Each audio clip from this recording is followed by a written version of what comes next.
This is ABC 7 News at 10, Chicago's #1 news. Evening. I'm Mike Kluz. Today's top story around the world: man lands on the moon, and he's American. The crew of Apollo 11, consisting of Neil Armstrong, Buzz Aldrin, and Michael Collins, landed on the moon today at approximately 3 p.m.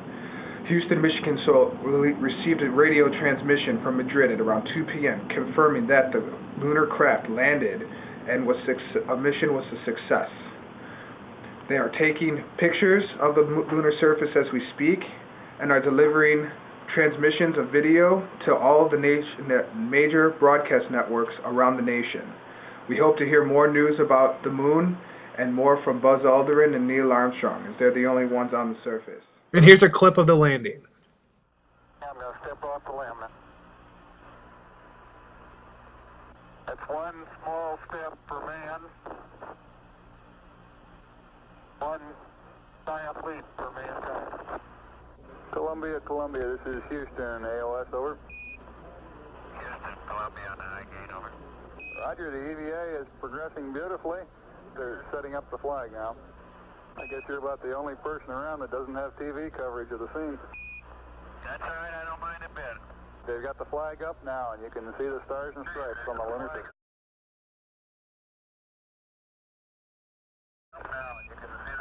Are you getting a TV picture now, Houston?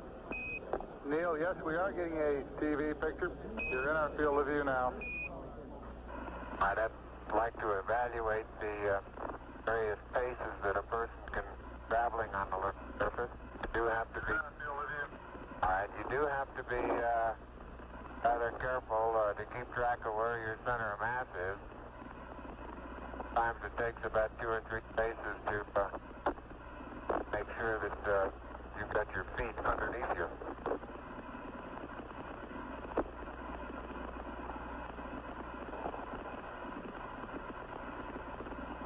And about 2 or 3 or maybe 4 easy paces can bring you to a fairly smooth stop.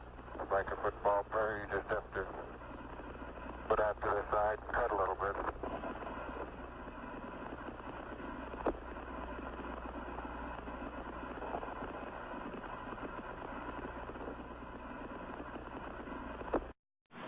Coming up after the break, Gabe will have sports.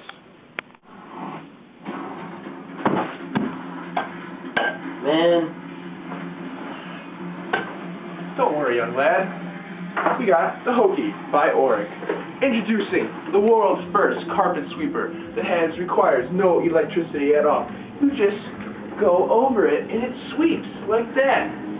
You just go and sweep. Gee, You know, you got amazing. tough particles right here you got to pick up. I don't know what you were eating there, kid, but this thing no sucking, vacuuming. No vacuuming, sweeping. The Oric Hokey. That's all. This is ABC 7 News at 10, Chicago's #1 news. Today's top sports story: Fergie Jenkins in the first game of a doubleheader goes complete game 7-hitter against his former team Philadelphia Phillies, in which he came over to the Cubs from in 1966. In '66, Fergie went 6-8 with the Cubs as a starter after not starting for the Phillies and coming out of the pen. His next 2 seasons, he's become part of the ace staff for the Cubs, going 20 wins each for both seasons. This year in '69, Fergie is on pace to better those stats, if not keep them at least the same. As you can see behind me, you can see Fergie striking out the side in one of the innings today. Boom, gone. That's just some nasty stuff.